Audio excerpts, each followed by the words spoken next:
Maturidade cristã. Esse é um tema em que é vasto, né?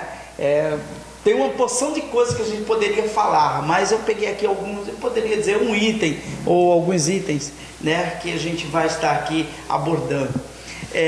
Eu gostaria que você abrisse a sua Bíblia em 1 Coríntios, capítulo 13, versículo 11. 1 Coríntios, capítulo 13, versículo 11. A palavra do Senhor, ela vem para nos amadurecer, para causar em nós o que? Um impacto, né? A palavra de Deus, ela tem que te impactar. Se você não for impactada por ela, é porque ela não tem o efeito necessário, né? Ela não está fazendo alguma coisa de especial na sua vida. Então ela tem que te impactar. Se você lê a palavra de Deus e ela não te causar constrangimento, é porque ainda existe coisas que está te tapando, ou te está fazendo, não tem entendimento dela, da palavra de Deus. Você está ainda como que os olhos fechados, como que os ouvidos ainda também tapados. Você não está conseguindo entender ou discernir o que Deus quer fazer na sua vida, né? Mudança, meu amado, realmente vai tirar tudo do lugar. Se você quer mudança com Cristo, se prepare, porque Deus vai tirar tudo do lugar da sua vida, né? Então, em nome de Jesus, 1 Coríntios capítulo 13, versículo 11, diz assim a palavra do Senhor, diz assim: quando eu era menino, falava como menino, sentia como menino, decorria como menino, mas logo que cheguei a ser homem, acabei com todas as coisas de menino. Glórias a Deus. Que palavra tremenda, né?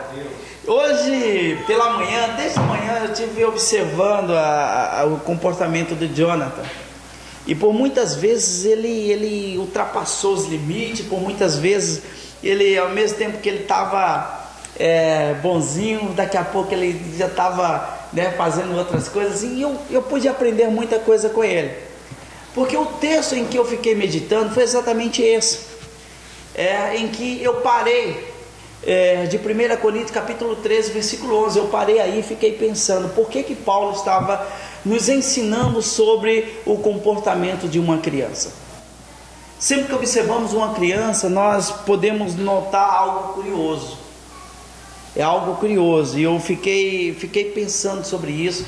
Eu fiquei de manhã examinando, olhando meu filho, o que ele fazia, e é impressionante, porque a criança, de manhã, ele diz que te ama, ou ele está contigo, ele faz, né? Ele fala: pai, eu te amo, e ele está contigo e tal. À tarde, ele briga com você, né? Depois, mais tarde, ele está lá também te fazendo carinho, esquece de tudo aquilo que aconteceu, se brigou com você ou não, né? Ele te abraça, como se nada tivesse acontecido. E eu fiquei intrigado com isso. Eu fiquei intrigado porque me chamou a atenção. Eu já estava meditando no texto e eu fiquei pensando. Eu falei: é muito interessante isso, né? É bom por uma parte, pela inocência, né? Como a Bíblia diz, temos que ser como uma criança, né?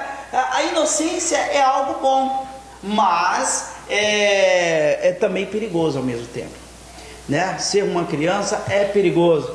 Por quê? Porque ela não consegue discernir o perigo de tudo aquilo que ela está plantando, ou de alguma atitude que ela possa ter negativa, que venha a trazer um constrangimento depois para ela. Ela não tem esse discernimento, ela não consegue entender, dizer assim: olha, hoje eu estou bravo com você, briguei com você, mas eu sei que você depois vai ficar bravo comigo. Não, ela não consegue, ela só sabe o agora, ela só entende agora. Ela só vai, daqui a pouco você está lá, dá um doce para ela, ela está brincando com você, porque ela entende o agora, ela entende o hoje, o momento, ela entende tudo aquilo que está acontecendo agora, no atual. Ela não consegue discernir o que vai ser daqui para frente. Então é exatamente isso que Paulo ele começa a falar conosco, o versículo 11, e ele fala assim: quando eu era menino, passado, E ele começa a falar sobre as coisas de menino. E ele fala assim: eu falava como menino, né? Olha só que atitude é essa. Eu falava como menino, eu sentia como menino, né? Sentia como menino. E aí ele começa a falar sobre essas coisas, e isso me chamou a atenção para o versículo 11, porque é essencial para a gente ser um cristão verdadeiro e ter uma maturidade cristã. Não só nós que determinamos estar na casa de Deus, olha, eu faço parte desta igreja, mas sim todos aqueles que dizem: eu sou cristão. A maturidade cristã é algo importantíssimo na vida de todo mundo. E eu pude entender o que nós devemos deixar de ser o que? Criança na fé. Eu pude entender isso. Nós temos que deixar de ser criança na fé. Para quê? Para passarmos a ser maduros com Cristo. Amém. Né? Então eu e você temos que ser o que? Maduros com Cristo. Porque virá tempos, virão coisas sobre a sua vida, e você não pode simplesmente deixar tudo, jogar tudo para o alto, sair chorando como uma criança faz. Se ela fica assustada, o que acontece? Ela corre, ela joga tudo para o alto e ó, papai e mamãe, né? Porque é criança, ela não consegue, ela não tem amadurecimento o suficientemente para enfrentar tais situações. Eu pude ver também muitos adultos agindo como crianças. E eu creio que você está vendo, eu creio que você vê outras pessoas, amigos, pessoas adultas tendo condutas de criança. Por isso que Paulo começa: eu era criança. Não que ele está falando da sua infância, mas ele está falando que há tempos atrás, quando ele não conhecia Jesus, quando ele não conhecia o verdadeiro evangelho, ele falava: eu agia como criança. Não era a idade, não era da sua infância que ele estava falando. Ele estava falando assim: eu agia dessa forma, eu decorria como criança, eu falava como criança, eu sentia como criança, eu era menino, mas deixei de todas essas coisas. Eu acho muito importante salientar aqui, que quando nós chegamos para Cristo, chegamos dessa forma. Olha como que você chega. Você chega como criança, né? Você chega uma criança, com as atitudes totalmente, um adulto, mas com atitudes erradas, tomando atitudes precipitadas, agindo de uma forma como uma criança. Você logo então começa a conhecer o evangelho, você passa a crescer, a ser nutrido, a crescer em Deus, amém? E aí você, logo depois que cresce, o que acontece? Você torna-se maduro, né? Torna-se maduro para quê? Para realizar propósitos de Deus na sua vida. Essa é a maneira correta como Deus age. Você chega de uma forma, você cresce, amadurece, está pronto para realizar aquilo que Deus tem na sua vida. Aí você fala assim: amém, glórias a Deus. Isso é o que todo mundo pensa, isso é o que todo mundo quer. Mas as pessoas, por não querer, por não deixar Deus, por não deixar o Espírito Santo de Deus realizar uma obra maravilhosa na vida dela, o que acontece? Na igreja, por exemplo, ela chega na igreja despreparada. Como que ela chega na igreja? Despreparada. Mas aí ela quer fazer o quê? Tudo para Deus. Ela chega na igreja e ela fala assim: não, pastor, deixa que eu prego, deixa que eu faço isso e faço aquilo outro. Ela chega despreparada, mas ela acha que ela pode fazer tudo aquilo. E não é dessa forma que Deus fala. Sim, mas nós sabemos que Deus pode fazer, que Deus tem pressa, como já ouvi muitas pessoas falarem. Deus tem pressa. Talvez você tenha ouvido isso. Eu posso dizer que Deus, ele também não é esse Deus precipitado, como as pessoas acham. E as pessoas, elas querem chegar despreparadas na casa de Deus, fazer tudo para Deus, mas elas estão como ainda imaturas, como crianças. Elas estão como? Sem conhecimento da palavra de Deus, e sem conhecimento total do Deus que ela vai servir. Aí o que acontece? Ela ainda está cheia do mundo na vida dela. Ela está cheia muitas vezes de pensamentos, de disciplinas, às vezes, sei lá, de coisas que as pessoas colocaram em cima dela, religiosidade. Elas estão cheias de coisas e ensinamentos totalmente fora do evangelho, e aí elas querem chegar em Deus e falar assim: não, deixa agora, pastor, que eu que sou o preletor dessa noite, eu não preciso estudar, eu não preciso disso, não preciso daquilo outro. E essa primeira fase é uma fase onde todo mundo pensa se achar o bom o suficiente, o que é errado. Maturidade cristã exige o quê? Você querer aprender. Se você achar que você sabe demais, ou já sabe mais do que todo mundo, você está provando que você é uma pessoa muito autossuficiente, que o Espírito Santo de Deus não é suficiente ainda para ser muito bom. E não é isso que Deus quer. Não é isso que Deus quer ensinar para nós. Deus quer que você entenda que Ele quer primeiro te tratar, Ele quer primeiro cuidar de você, Ele quer te levantar para você realizar os propósitos de Deus com perfeição. Glórias a Deus. Você ser um vaso nas mãos de Deus. Amém? Mas as pessoas, elas não querem se entregar à palavra de Deus, ao Deus da palavra também, para aprender. Não, eu não preciso, pastor. Sabe por quê? Porque o que os outros vão pensar de mim? O que as pessoas vão pensar de mim se eu disser assim: pastor, eu não sei orar. Pastor, eu não sei, o senhor falou que Salmos o quê? 200? Eu acho que tem. Aí você vai procurar, está 150, o cara acha que tem um 200. Então, quer dizer, uma pessoa que não tem nem conhecimento da palavra, não sabe nada, nunca leu a fundo a palavra, porque viu na mídia alguma coisa, inteirou-se de alguma coisa, já acha saber demais, e acha que não precisa aprender. Aí a segunda fase, que ele estaria sendo preparado para fazer alguma coisa para Deus, eles tornam-se acomodados, eles ficam acomodados. A segunda fase, que seria a fase de crescimento, de aprendizado, de vida com Deus, de orar e ver Deus responder. Ontem a Val ministrou aqui, falou aqui algo tremendo. Ela chegou e falou assim: olha, eu queria falar o que Deus fez isso na minha mãe foi curada. Glória a Deus, né, Val? Glória a Deus. Olha o que ela falou, que Deus fez. Está agora louvando a Deus pelo que Deus fez na vida da sua mãe. Eu dou glórias a Deus também por isso, Por quê? Porque ela está tendo agora, ela viu que o resultado de suas orações valeu a pena orar, valeu a pena ela se dedicar, valeu a pena, olha, estou orando por você, mãe, valeu a pena ela ver que Deus vai fazer alguma coisa. Acreditar nesse Deus da palavra, acreditar nesse Deus que pode curar, aí sim. E exatamente essa segunda fase seria a fase de aprendizado. As pessoas, elas estão acomodadas. Por quê? Porque elas acham que elas já sabem tudo. E elas sentam, elas param, e elas falam assim: olha, sabe uma coisa?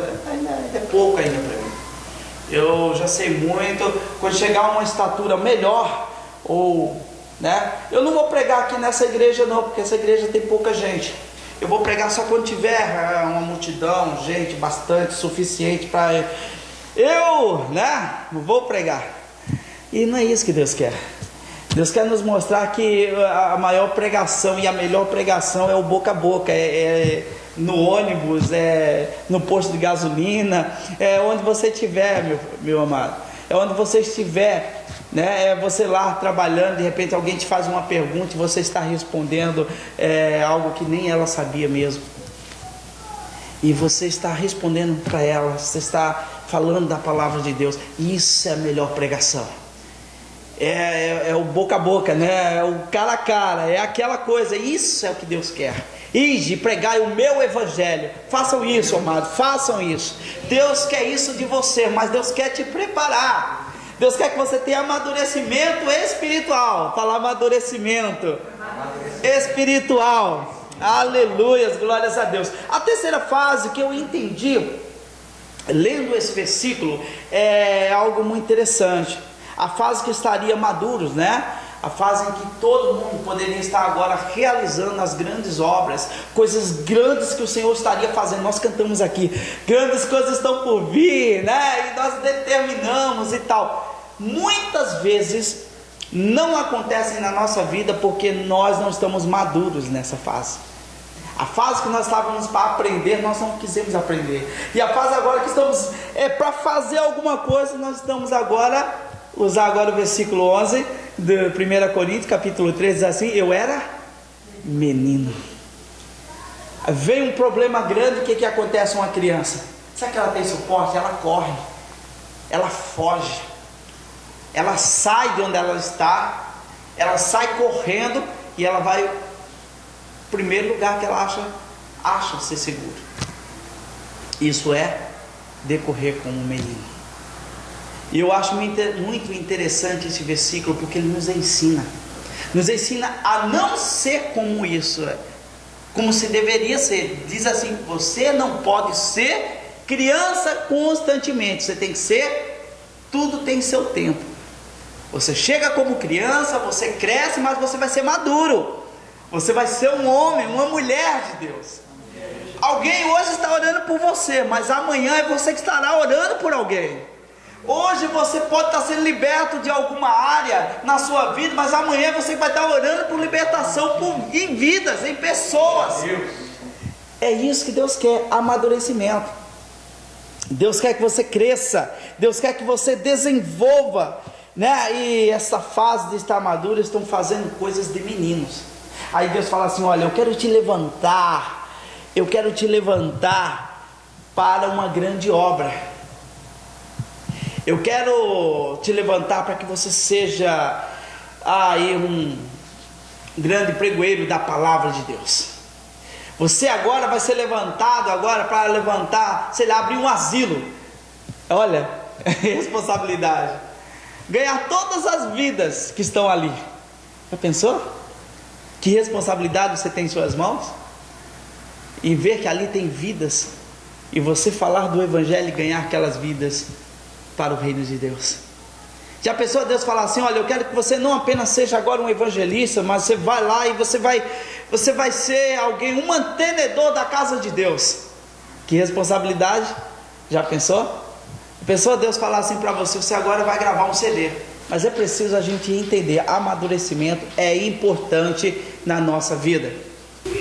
Efésios capítulo 4, versículo 13 diz assim: até que todos cheguemos à unidade da fé e ao conhecimento do Filho de Deus, a varão perfeito, à medida da estatura completa de Cristo. Crescimento espiritual, estatura de um varão perfeito. Até você chegar a isso, essa é a sua meta, meu amado.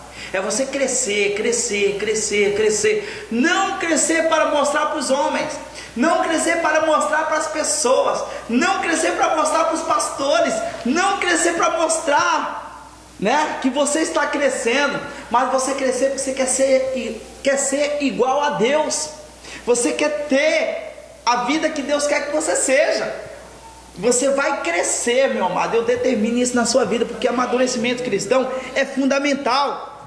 E eu pude ver o quanto que a igreja desempenha para que você cresça, para que as pessoas entrem na casa de Deus e cresçam. Você não sabe o quanto é trabalhoso, o quanto que exige tempo de oração. Às vezes você está na sua casa, você está lá, acabou de chegar do trabalho, você está fazendo lá as suas coisas, você vai dormir, você acorda de domingo, de segunda a segunda, e você não sabe o que os seus pastores estão fazendo, orando por você. Você não sabe que existem pessoas que estão aqui reunidas, às vezes aqui na terça-feira nós fazemos, e nós estamos orando pela igreja, dizendo: Deus, desperta o fulano, Deus, faz com que aquela pessoa seja cheia do Espírito Santo. Nós estamos determinando sobre a sua vida, sobre a sua casa, muitas vezes sobre a sua família, para que você receba de Deus e você entenda os propósitos de Deus. A maturidade cristã, você não sabe a função da igreja, o que é hoje. As pessoas estão até que meio perdidas em discernir, em saber qual é real função da igreja hoje? Né? Por que eu tenho que ter esse amadurecimento? Eu vou usar em quê, pastor? Eu vou crescer para quê? Eu vou amadurecer para quê? E qual que é a função da igreja hoje? Efésios, capítulo 4. A gente vai ver aqui do versículo 11 ao versículo 16. Diz assim: e ele mesmo deu a uns apóstolos, a outros profetas, a outros evangelistas, e a outro para pastores e doutores, querendo o aperfeiçoamento dos santos. É você, tá? Para a obra do ministério, para a edificação do corpo de Cristo. Por isso você tem que crescer. Agora vamos lá. Até que todos cheguemos à unidade da fé. Unidade, né? A unidade da fé e ao conhecimento do Filho de Deus, a varão perfeito, à medida da estatura completa de Cristo. Deus quer que você cresça. Amém. Para que não sejamos mais meninos inconstantes. Olha que palavra tremenda. Levado em roda por todo vento de doutrina, pelo engano dos homens que com astúcia enganam fraudulosamente, antes seguindo a verdade em caridade ou em amor, cresçamos em tudo naquilo que é cabeça, Cristo. Ok? O versículo 16 diz assim: do qual todo o corpo bem ajustado e ligado pelo auxílio de todas as juntas, segundo a justa operação de cada parte, faz o aumento do corpo para a sua edificação em amor. Você viu o quanto que é importante o seu crescimento? Você é alguém que é importante na casa de Deus. Você não acha que você é mais um que vai, não, tem outra pessoa, pastor, alguém mais preparado. Não, você é importante para o crescimento, para que todo o corpo cresça. É importante isso, que você cresça. É importante isso, que você desenvolva, que você amadureça. Isso é muito importante na nossa vida. É importante não só apenas que você pastor, tá bom demais, eu oro. Não, eu quero que você ore em línguas. Eu quero que você, não, pastor, tá bom demais meus dons naturais. Não, eu quero que você tenha dons espirituais. Eu quero que você seja pentecostal, cheio do Espírito Santo de Deus. Quero que você seja uma bênção, porque é função da igreja. Qual que é a nossa missão? Nossa missão como igreja. Nós estamos aqui por enquanto falando de igreja. Qual que é a nossa missão como igreja? E eu pude separar algumas coisas qual que é a nossa missão como igreja aqui para os amados que almejam, que às vezes estão perdidos em pensamentos. Qual é a função da igreja, Senhor? Porque muitas pessoas hoje estão usando igrejas para outras coisas, para vender produto, para fazer isso, aquilo, outro, né? E o que é realmente? Estão perdidos em pensamentos. Mas qual que é a verdadeira missão da igreja? Bom, eu pus aqui como item número 1: evangelizar e discipular pessoas. Você está disposto a evangelizar pessoas? Sim. Pois é, esse é o papel da nossa igreja. Do pastor não, é nossa. Eu e você. Evangelizar pessoas e o que? Discipular, tá? E de pregar o meu evangelho e ensine ela, tá? Não abandone, ensine essas pessoas. Pastor, peguei, toma, é tua, né? Não, filhos na fé é sua, é seu. São filhos que Deus permitiu que você falasse do evangelho, que ela aceitasse. Discipule, chama ela, vem cá, eu gostaria de falar de você, para você, da palavra de Deus, estudar com você a palavra de Deus. Discipule essas pessoas. Item número 1: evangelizar e discipular pessoas. Há muitas pessoas que estão jogando a responsabilidade para a igreja, para o pastor. Olha, pastor, não, é minha, é sua, é nossa, né? A nossa igreja é uma das missões, tá? Item 2: curá-las integralmente, totalmente.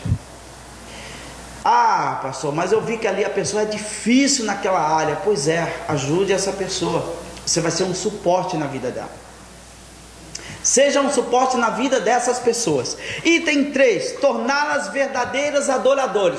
O que está acontecendo? Pastor, eu sei cantar, eu sei tocar, né?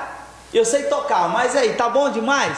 Não, pastor, até eu aprendi a fechar o olho, fazer um biquinho e sair um pouco de lágrima dos olhos. Tá bom isso aí, isso é uma adoração? Não! Não é isso que Deus quer. Deus quer te tornar um adorador de verdade, né? Deus quer que você adore ao Senhor. Hoje eu estava falando com a minha filha, ela fala assim, né, que eu sempre canto no banheiro, né? Sou um cantor nato de banheiro. E eu estava cantando e eu falei assim para ela, eu falei assim, filha, isso aí já é de natureza, já. Desde de menor que eu canto no banheiro, e isso aí é constante, né? Eu canto mesmo, louvo a Deus, canto, né? Isso é bom. Deus quer que você seja assim, e faça mais ainda quando você tiver com esse tempo determinado, estando na casa de Deus.